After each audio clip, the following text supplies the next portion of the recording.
کہ آج ہم جو گناہ کے دروازے 11 مہینے بند تھے، کوئی شور شرابہ نہیں، کوئی ڈھول تاشا نہیں، کوئی گانا باجا نہیں، کوئی تعزیہ اور کوئی علم نہیں، کوئی لسان نہیں، کوئی لاؤڈ اسپیکر نہیں، لیکن اس بند گناہ کے دروازے کو محرم کا چاند کیا نظر آتا ہے کہ جو دروازے گناہ کے بند تھے اس گناہ کے دروازے کو کھولتے چلے جاتے ہیں۔ اب حضرات کے کانوں کے اندر بھی ڈبل ڈبل ڈبل ڈبل کی آواز سنائی دے رہی ہوگی، ہم نے تو سن لیا ہے۔ یہ اسلامی سال کا آغاز ہو چکا ہے،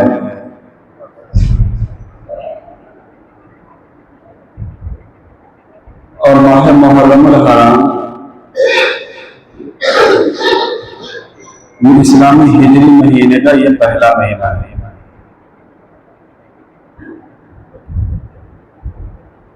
اور الحمدللہ آج 3 محرم الحرام ہے۔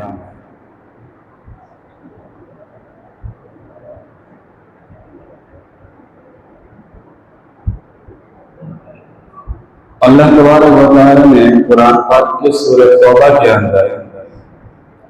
جو آیت میں نے تلاوت کی ہے، اللہ کا ارشاد ہے، اللہ فرماتا ہے ان عدۃ الشہور عند اللہ 12 شہرا فی کتاب اللہ، کہ بے شک مہینے اللہ کے نزدیک گنتی کے اعتبار سے 12 مہینے ہیں، فی کتاب اللہ، اللہ کی کتاب کے اندر۔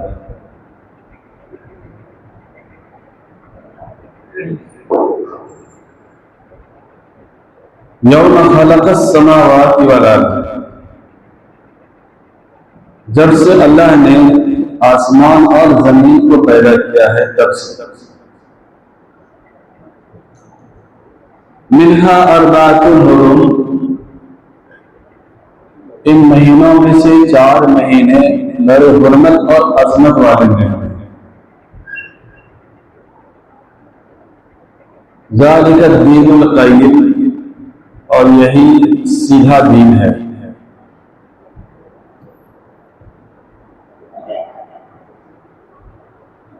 پتہ یہ چلا یہ جو 12 مہینے ہیں فی کتاب اللہ، فی کتاب اللہ سے پتہ یہ چلا کہ یہ اللہ کے یہاں لوح محفوظ کے اندر لکھے ہوئے۔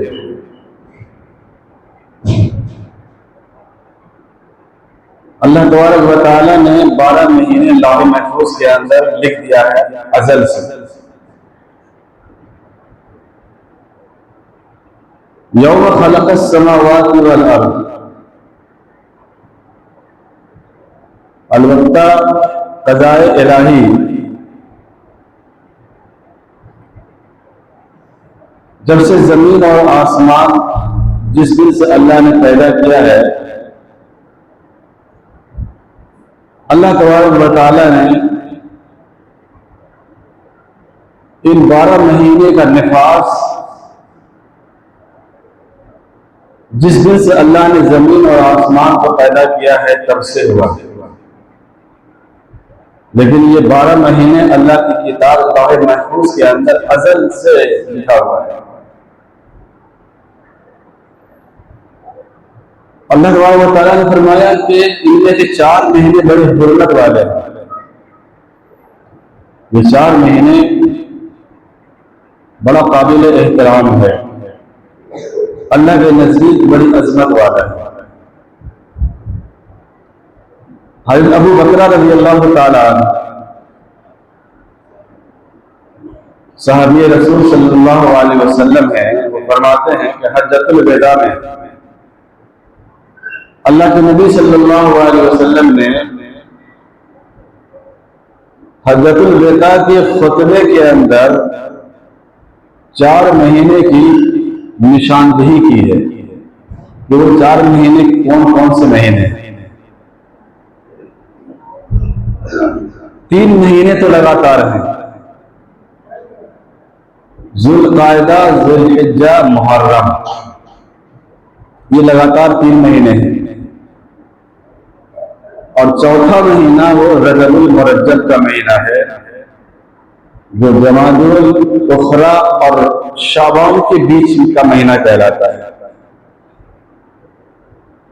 یہ 4 مہینے کے بارے میں اللہ نے فرمایا کہ منہا اربعۃ حرم، کہ یہ 4 مہینے بڑی عظمت اور بزرگی والے مہینے ہیں۔ تو ان 4 مہینوں میں سے ایک مہینہ یہ محرم بھی ہے۔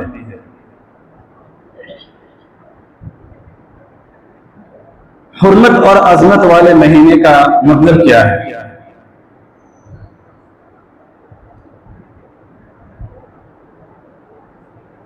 اہل تفسیر مفسرین نے کتابوں کے اندر لکھا ہے کہ حرمت سے مراد یہ ہے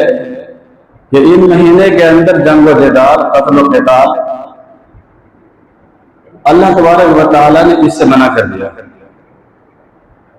کہ ان مہینوں کے اندر قتل و قتال اور جنگ و جدال جاری نہ رکھیں۔ یہ عظمت اور حرمت والے مہینے، تاکہ لوگوں کو بھلائی اور نیکیوں کی طرف دشواری نہ ہو۔ ظاہر سی بات ہے کہ یہ وہ مہینے ہیں، ان مہینوں میں سے ایک مہینہ ماہ ذوالحج بھی آتا ہے، کہ جو حج والا مہینہ ہے، قربانی والا مہینہ ہے، اور پوری دنیا سے لوگ خانہ کعبہ کا سفر کرتے ہیں۔ اس زمانے کی طرح ہوائی جہاز کہ 6-7 گھنٹے کے اندر، 10 گھنٹے کے اندر پوری دنیا کے لوگ وہاں پہنچ جائیں، ایسا تو اس زمانے میں تھا نہیں۔ تیز رفتار سواری تو اس زمانے میں تھا نہیں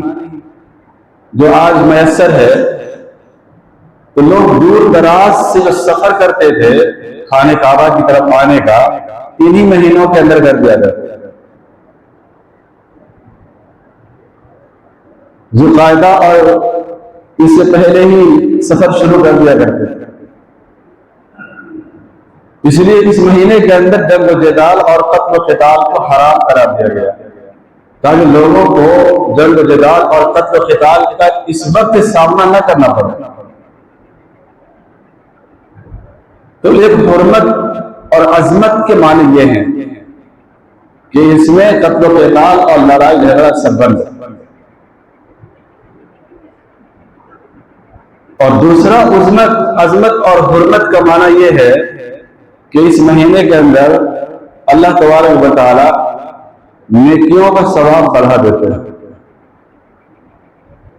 اور مہینوں کے مقابلے میں اس مہینے میں نیکی کا ثواب بڑھ جاتا ہے۔ تو اگر نیکی کا ثواب بڑھتا ہے تو برائی کا بوال بھی کہیں زیادہ بڑھ جاتا ہے۔ یعنی ایسا نہیں کہ صرف نیکیوں کا ثواب نہیں بڑھے، اگر آپ برائی کریں گے تو اس برائی کا وبال بھی اس مہینے کے اندر زیادہ ہوگا۔ اس لیے اللہ تبارک و تعالیٰ نے اس کو فرمایا کہ منہا اربعۃ حرم، کہ یہ حرمت اور عظمت مہینے والے مہینے، یہ 4 مہینے، اور یہ روز ازل کے اندر، لوح محفوظ کے اندر اللہ نے لکھ دیا ہے، لیکن اس کا نفاذ اور اجرا جو ہے یوم خلق السماوات والارض، جب سے اللہ نے آسمان اور زمین کو پیدا کیا تب اس کا نفاذ ہے۔ یہ تو میرے محترم بزرگوں اور دوستوں، ان مہینوں کی عظمت اور فضیلت جو اللہ نے اپنی کتاب کے اندر بیان فرمائی وہ ہے۔ اللہ کے نبی صلی اللہ علیہ وسلم نے احادیث کے اندر بھی اس مہینے کی عظمت بیان فرمائی۔ چنانچہ حدیث کے ذخائر کے اندر اللہ کے نبی صلی اللہ علیہ وسلم نے ارشاد فرمایا، شعبان الشہری و رمضان شہر اللہ، مختلف مہینوں کے بارے میں مختلف فضائل، اور محرم کے بارے میں فرمایا کہ شہر اللہ المحرم، یہ اللہ کا مہینہ ہے، محرم الحرام یہ اللہ کا مہینہ ہے۔ جہاں رمضان کے بارے میں فرمایا کہ رمضان بھی اللہ کا مہینہ ہے، وہیں محرم کے بارے میں فرمایا کہ محرم بھی اللہ کا مہینہ ہے۔ اللہ تبارک و تعالیٰ جب کسی چیز کی نسبت اپنی طرف کرے، تو سارے مہینے اللہ کے بنائے ہوئے، ساری کائنات اللہ کی بنائی ہوئی ہے، یہ زمین آسمان چاند سورج ستارے انس جن ملائکہ فرشتے یہ سب اللہ کے بنائے ہوئے، ساری اللہ کی مخلوق ہے، سب اللہ کے مخلوق ہے۔ لیکن اللہ تبارک و تعالیٰ جب کسی چیز کی نسبت اپنی طرف کر دے، جیسے فرمایا کہ رمضان اللہ کا مہینہ ہے، ظاہر سی بات ہے کہ رمضان کی عظمت اور رمضان کی بزرگی اور رمضان کے اندر نیکیوں کا ثواب کتنا بڑھ جاتا ہے۔ اسی طریقے سے دنیا کے اندر لاکھوں کروڑوں گھر ہیں، لاکھوں گھر ہیں، کروڑوں اربوں گھر ہیں اس کائنات کے اندر، اس سنسار کے اندر، اور خوبصورت سے خوبصورت گھر ہے، اربوں خربوں روپے اس مکان کی تعمیر کے اوپر خرچ کیا گیا۔ ایسے دنیا کے اندر بہت سارے گھر ہیں کہ لوگوں نے اس کے اندر اپنا قیمتی سرمایہ دل کے ساتھ خرچ کیا اور بڑا خوبصورت تیار کیا۔ لیکن اللہ تبارک و تعالیٰ نے خانہ کعبہ کی نسبت اپنے طرف کیا کہ بیت اللہ یہ اللہ کا گھر ہے۔ ظاہر سی بات ہے کہ دنیا کے بہت سارے گھر خوبصورتی کے اعتبار سے، حسن و جمال کے اعتبار سے ہو سکتے ہیں، لیکن خانہ کعبہ کی نسبت جو اللہ نے فرمایا کہ بیت اللہ یہ اللہ کا گھر ہے، میرے محترم دوستوں، اس کی عظمت اور بزرگی کو اور اس کی برکت اور ہدایت کو دنیا کا کوئی گھر حاصل کر ہی نہیں سکتا، وہ عظمت اور بزرگی اور کسی گھر کو مل ہی نہیں سکتا، کیونکہ اللہ نے خانہ کعبہ کی نسبت اپنی طرف کی ہے کہ یہ اللہ کا گھر ہے، بیت اللہ یہ اللہ کا گھر ہے۔ اسی طریقے سے کائنات کے اندر بہت ساری کوٹھیاں ہیں، ایک دو کوٹھیاں نہیں ہیں، بہت ساری کوٹھیاں ہیں، جب سے دنیا قائم ہے اب تک، اور جب تک دنیا قائم رہے گی تب تک ہزاروں لاکھوں اربوں کوٹھیاں آ رہی ہیں، آئیں گی۔ لیکن اللہ تبارک و تعالیٰ نے اپنے قرآن کے اندر ایک کوٹھی کی نسبت اپنی طرف کی ہے، اور وہ کوٹھی حضرت صالح علیہ السلام کی کوٹھی تھی، جس کو اللہ تبارک و تعالیٰ فرمایا کہ ناقۃ اللہ یہ اللہ کی کوٹھی ہے۔ تو ظاہر سی بات ہے کہ جس کوٹھی کی نسبت اللہ نے اپنے طرف کی ہے، وہ کوٹھی کوئی معمولی کوٹھی نہیں تھی، وہ معجزاتی کوٹھی تھی، صالح علیہ السلام کی کوٹھی۔ تو یہ مثالیں میں اس لیے دے رہا ہوں کہ اللہ تبارک و تعالیٰ نے محرم اس مہینے کی نسبت کو اپنی طرف کیا ہے، شہر اللہ المحرم، کہ اللہ کا مہینہ یہ محرم ہے۔ ظاہر سی بات ہے کہ اس کی عظمت، اس کی بزرگی اور اس کا احترام اور اس کا حرمت والا ہونا یہ مسلم ہے، کیونکہ اللہ نے اس مہینے کی نسبت اپنی طرف کی۔ تو میرے محترم بزرگوں اور دوستوں، یہ وہ مہینہ ہے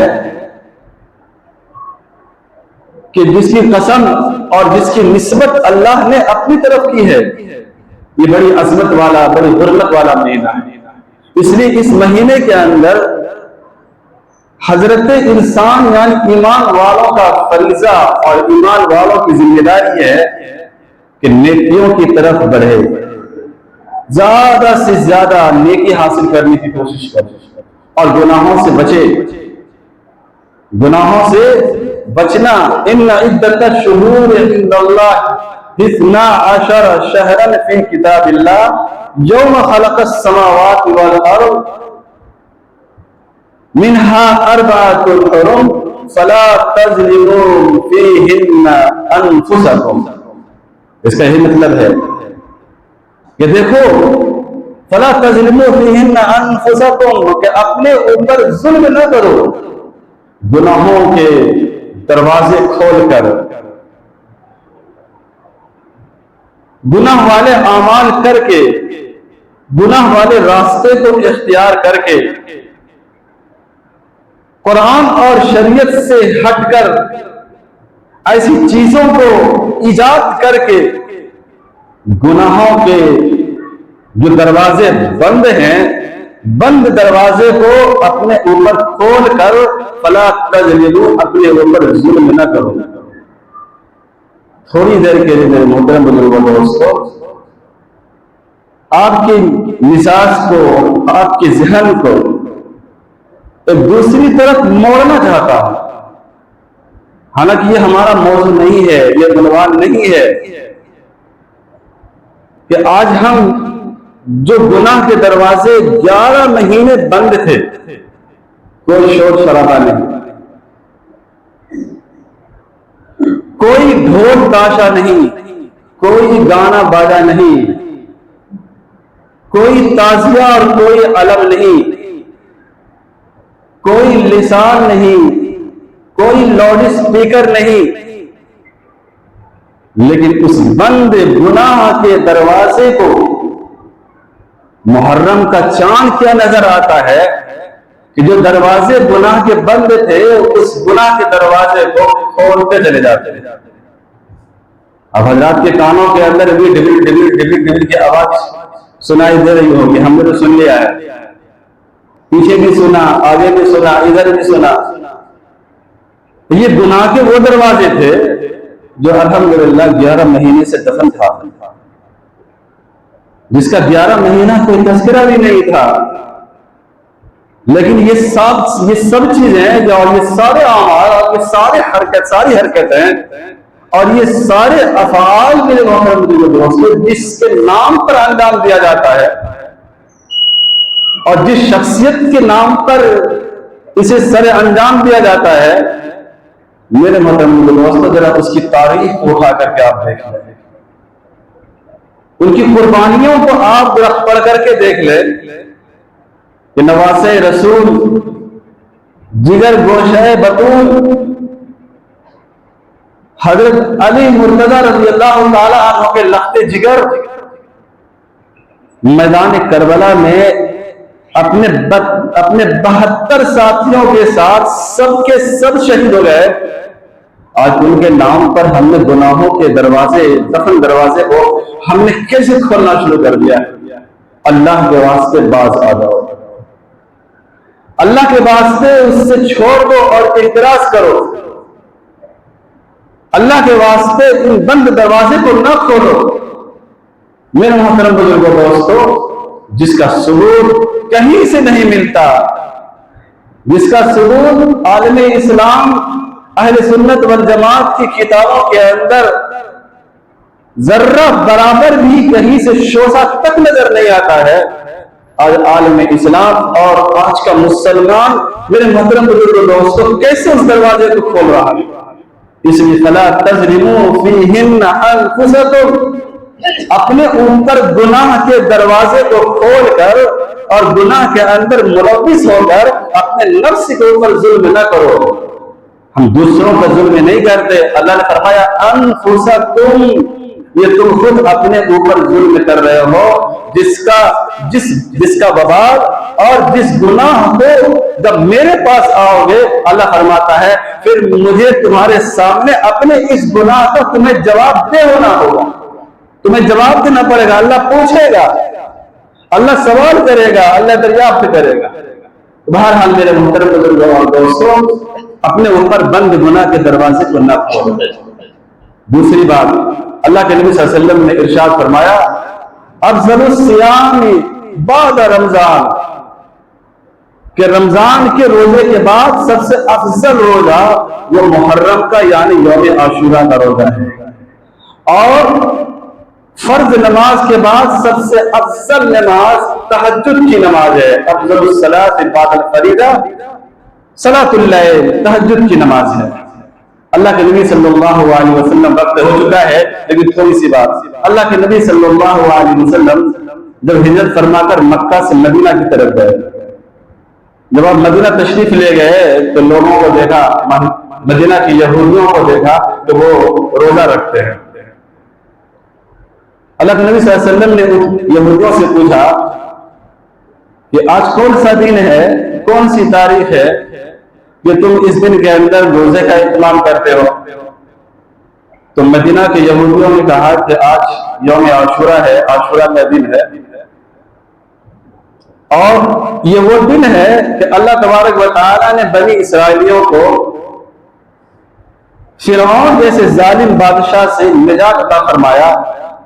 تو موسیٰ علیہ السلام نے شکرانے کے اندر آج کے دن روزہ رکھا، اسی لیے ہم لوگ، مدینے کی یہودی نے کہا کہ اس لیے ہم لوگ آج کے دن روزہ رکھتے ہیں اور روزہ کا اہتمام کرتے ہیں۔ اللہ کے نبی صلی اللہ علیہ وسلم نے ارشاد فرمایا کہ ہم تو اس کے زیادہ مستحق ہیں، ہم اور ہماری امت اس کے زیادہ حقدار ہیں، کیونکہ موسیٰ علیہ السلام کے قریب ہم زیادہ ہیں نبوت کے اندر اور رسالت کے اندر، نبوت اور رسالت کے اندر وہ ہمارے بھائی ہیں، اس لیے ہم اس کے زیادہ حقدار ہیں۔ اللہ کے نبی صلی اللہ علیہ وسلم نے صحابہ سے فرمایا کہ روزہ رکھو، خود بھی روزہ رکھا اور روزہ رکھنے کا حکم بھی دیا۔ صحابہ سے فرمایا کہ تم بھی روزہ رکھو، لیکن اسلام کسی کی مشابہت کا حکم نہیں دیتا۔ اسلام نے مشابہت سے منع کیا ہے۔ اللہ کے نبی صلی اللہ علیہ وسلم نے ایک دوسرے موقع پر ارشاد فرمایا کہ اسلام کسی قوم کی مشابہت کا حکم نہیں دیتا، بہرحال یہود ہو، عیسائی ہو یا کوئی دھرم ہو، کوئی مذہب کا ماننے والا ہو، وہ اسلام کے خلاف ہے، اسلام اس کی مشابہت کی اجازت نہیں دیتا۔ اللہ کے نبی نے فرمایا کہ اگر میں آئندہ بقید حیات رہا اور زندہ رہا، اگر آنے والا یوم عاشورہ میری زندگی باقی رہی تو میں نبی محرم الحرام کا بھی روزہ رکھوں گا۔ اسی لیے ایک حدیث کے اندر اللہ کے نبی صلی اللہ علیہ وسلم نے ارشاد فرمایا کہ یوم عاشورہ کے ساتھ ایک روزہ پہلے یا ایک روزہ اس کے بعد لگا لو، یعنی نبی 10ویں یا 10ویں اور 11ویں رکھ لیا جائے، تاکہ یہود جو ایام عاشورہ کا روزہ رکھتے ہیں ان کے ساتھ ہماری اور عالم اسلام کے روزے کی مشابہت نہ ہو، ایک دن اس سے پہلے یا ایک دن اس کے بعد رکھ لیا جائے۔ اللہ سے دعا ہے اللہ تبارک و تعالیٰ کہنے اور سننے سے زیادہ عمل کی توفیق عطا فرمائے۔ وآخر دعوانا الحمدللہ۔